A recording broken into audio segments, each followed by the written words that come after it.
New Pokémon. It's something that every Pokémon fan wants to see every time new games come out. And while the latest games, Brilliant Diamond and Shining Pearl and Pokémon Legends Arceus, aren't exactly the start of a new generation, they still bring about that possibility. Most likely in the form of, well, new forms of Pokémon that we already know and love, like regional variants, alternate forms, etc. Of the two new games we're getting, it seems at least decently likely that this could happen in Pokémon Legends, which is why that is going to be the subject of today's video. And I'm actually going to have a little help with that today, thanks to my good friend, Bird Keeper Toby. Hey Pokemon Masters, Hoops! Bird Keeper Toby here, and I love regional variation. I have been excited about the idea since Pokemon Sun and Moon was first announced in those first little announcement trailers, thinking about which Pokemon would get regional variations. I've also always adored the idea of evolution being a real thing in the Pokemon world, not the Pokemon version of evolution, but like biological diversity, where you can look at a Squirtle, look at a Lapras and think, I wonder if they were ever related.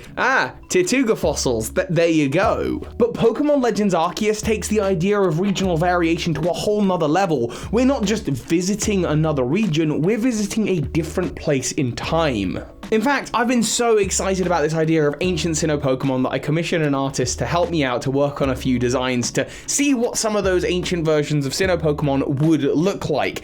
And the first of them to show you the kind of thing that we're going to be talking about on the video over on my channel, which you want to watch when you're done here, and make sure you leave a like here before you head on over. To give you some idea of the kinds of Fakemon that we've been working on, let's take a little look at ancient Spiritomb. Spiritomb is one of the most emblematic Pokemon of the 4th generation, so when we're talking about new forms for Pokemon in a Sinnoh-based game, it naturally is going to come to mind.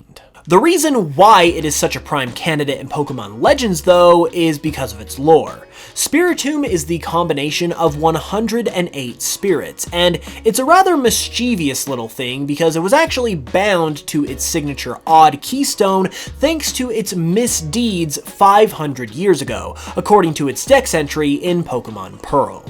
Now, in the context of Pokemon Legends, this fact is an eye-opener because it is of course set in Sinnoh's past, meaning this could very possibly be the 500 years ago that Spiritomb's dex entry was referring to, meaning that there is a golden opportunity for us to see Spiritomb in its unbound form in this game. It only makes sense that this Pokemon does indeed already have an unbound form, even if we haven't seen it before, because for all intents and purposes, it is already in a bound form, being bound to the odd keystone. Additionally, this game is all about building Sinnoh's first Pokedex, so Spiritomb is of course going to be in the game, and what if it is the task of you, the player, to bound Spiritomb to the odd keystone for the first time so you can record it in the Pokedex properly?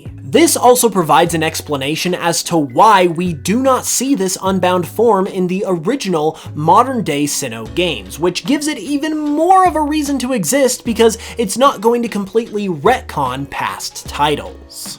And then, if Game Freak wants, they can always introduce some type of new method that's just been discovered that will allow you to unbound Spiritomb from its keystone in future games. I can't tell the future, I'm sadly not an insider or a leaker or anything like that, but this has got to be in the games. It just has to. It's too frickety flippity perfect not to be. Next up, how can we talk about Pokemon Legends Arceus and not talk about Arceus? The whole game is about this Pokemon and your journey, I assume, from the little village all the way up to, I'm guessing, the top of Mount Cornet to meet the god of all Pokemon. And this is Arceus we're talking about, a Pokemon that already has a form for every single type.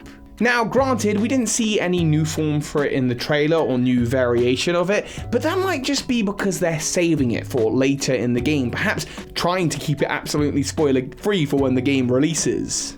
Or perhaps they've yet to decide as to which features they're going to put in the game. Will it be Mega Evolution? Will it be a regional variant? Will it be a Gigantamax form of Arceus? What I do know is this: ever since Generation 4, whenever they've added to a region, they've added new forms to box art legendaries. Giratina in Pokemon Platinum, Kyurem in Pokemon Black and White 2. In Pokemon Omega Ruby and Alpha Sapphire, we got Primal Groudon, Primal Kyogre, and Mega Rayquaza. Ultra Sun and Ultra Moon, Necrozma got a new form, even Zygarde got a new form in Sun and Moon because there was no Pokemon Z. So the idea of Arceus getting a new form in a game called Pokemon Legends Arceus is not unheard of. The other Pokemon that ties to Arceus that I'd really like to see get some new variations are the Unknown. The Unknown are kind of a mystery when they first show up in Pokemon Gold and Silver. They're at the Ruins of Alph in Pokemon Crystal. We get a little bit of dialogue from a monk inside one of the towers suggesting that they're somehow related to Suicune. We know that in the Ruins of Alph there's a broken mural of Ho-Oh, but in Johto we don't learn a lot about them. We don't know why they're there or what they're doing. In Heart Gold and Soul Silver, however, we get the Solaceon Ruins event, where we see the Unknown working side by side with Arceus to create an egg of Dialga, Palkia, or Giratina. We also find the Solaceon Ruins in the base game of Diamond and Pearl, filled with Unknown and Arceus plates. In fact, we've seen other forms of the Unknown stretching all the way back to the Pokemon third movie, where we saw some inspired by the Greek alphabet. Additionally, the Unknown have had new forms. In Fire Red and Leaf Green, we got the exclamation mark and question mark forms of these Pokemon. But since then, Generation 4 was the last time that we got dedicated ruins to the Unknown, the Solaceon Ruins, and we just don't learn a lot about them. But maybe in Pokemon Legends Arceus, we will learn more about why the ruins are there, how the Unknown connects to Arceus, and if any of these Pokemon have some new variations coming into the game. I've just realized that apart from Spinder and Alchemy, I'm pretty sure Arceus and the Unknown are the Pokemon with the most forms, the most variations, so come on, it's gonna happen. Oh, and one more thing. The whole Arceus Azure Flute event takes place in the Hall of Origin, which sounds very similar to the Cave of Origin, which is the place in the Hoenn region where Groudon and Kyogre, the box art legendaries, could go to revert to their primal forms. So I'm reckoning these two places of origins probably have something in common. The idea of Arceus having some kind of origin form is a very real possibility for the reasons that Toby just stated. However, I also think it's possible that Dialga and Palkia could get the origin form treatment as well. The redheaded stepchild of this trio, Giratina, obviously has an origin form, and this game is all about the origins of Sinnoh itself, so it's really not that difficult to see why this would make a lot of sense. And yeah, I know this game is all about Arceus, but Dialga and Palkia are very obviously going to be present in some way. We are in the Sinnoh region after all, so that part of it can pretty much be taken to the bank. It obviously just makes sense for Dialga and Palkia to get a form like this as well, considering once again Giratina has one and all of these Pokemon are a part of a trio. So yes, I could absolutely see something like this happening. You might be wondering though, just how likely is it really that Dialga, Palkia, and Arceus are all going to get new forms in this game? And yeah, I will admit that is a big claim to make. It could just as easily go one way or the other. However, if the entire Weather Trio could get new forms in ORAS, I don't see why these three can't get the same treatment in this game. So next up, we've got the starter Pokemon, and this one is kind of a wild card pick. Ever since it was revealed that our starters for this game were going to be Rowlet, Cyndaquil, and Oshawott, people have dabbled with the idea of, well, if we haven't seen their final evolutions in the trailer, why not have their final evolutions be cool ancient variants? And yeah, it's a popular idea, it's cool, I just don't know whether Pokemon will actually do it. Pokemon have always been very hit and miss with this kind of thing. Yes, they gave a lot of love to the Kanto starters, and specifically to Charizard, giving it not one but two Mega Evolutions and giving it its Gigantamax form before Blastoise and Venusaur got one. But outside of that, the only other starter trio that they've given new forms to are the Mega Evolutions of the Hoenn starters, Sceptile, Swampert, and Blaziken, and they all go together in a set. I don't know that they want to give new forms to Rowlet and not Litten and Poplio, or to Oshawott and not Snivy and Tepig. And I'll be so upset if Cyndaquil's getting a new form and not my guy Totodile. That said, the idea isn't totally unreasonable, and as Hoops has mentioned on this channel before, there were reasons that these starter Pokemon were picked and not others. Samurott is a samurai, Decidueye an archer, these are important to ancient Japan. Cyndaquil's a badger, so that's also part of it, I guess. I know, there are reasons, but when you look to Decidueye and you see the archer elements, they make sense, but maybe the bow tie and the Robin Hood elements don't so much. So changing it to a design that maybe is more reflective of the Sinnoh region might be something that they want to do here. The other option, of course, is that they give new forms not to these starters, but instead to Chimchar, Piplup, and Turtwig. We see all of these Pokemon in the wild in the trailers. Perhaps they had different forms in the wild, forms that attracted trainers to try and catch them and ultimately make them the modern day mascots, the starter Pokemon of the Sinnoh region, and as these Pokemon entered captivity, they weren't able to grow into these wild forms as frequently and easily, and thus the versions of Torterra, Infernape, and Empoleon that we see today are kind of more muted, toned down versions of these ancient Pokemon. One last Pokemon I think has a very distinct chance of something happening to it in the new form department is Rotom. We obviously know that Rotom is capable of changing into several different forms based on what kind of electronic appliance it inhabits, and naturally, because of this, it's always been capable of receiving some kind of new form down the line.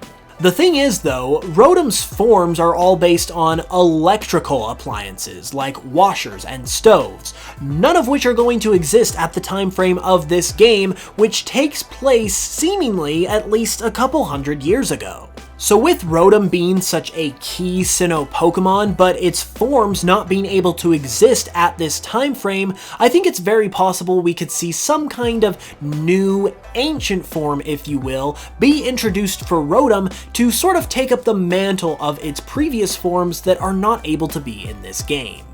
Either that, or there's going to be some kind of plot-based element that's going to bring Rotom's forms into this game from the modern day. I talked about in a recent video before this game was announced that I strongly believed that Rotom was going to have some new role to play in these games because it is such a mainstream popular Pokemon, but that wasn't always the case. Back in Gen 4 when it debuted, it was a very hidden Pokemon and was almost like a legendary, so my idea was that they would bring Rotom to the forefront in some other way, so as to not mess with the events of Gen 4, but also keep this very popular mainstream Pokemon who is in its home region now in Sinnoh in the spotlight. And with this whole conundrum going on between Rotom's forms and the time frame of Pokemon Legends Arceus, this might just be giving Rotom the context it needs to do something really cool in this game, whether it's with new forms or something else. So those are just a couple ideas Toby and I had of Pokemon who we really feel like could get some spotlight with a new form in these games. However, they're also not the only Pokemon we think could get this kind of treatment either. That's right, and like the ancient Spiritomb from earlier, I've had a whole bunch of Fakemon artwork commissioned for ancient Sinnoh Pokemon that I think would be really cool. So once you've left the like here, do head down to the description, click the link and head on over to my channel where I'm going to be showing off more ancient Sinnoh Pokemon. I will be doing the same as well, so real quick before I go, be sure to subscribe and all of that good stuff if you're over here from Toby's channel, and with that said, I will see you all over there, and I will smell you guys later.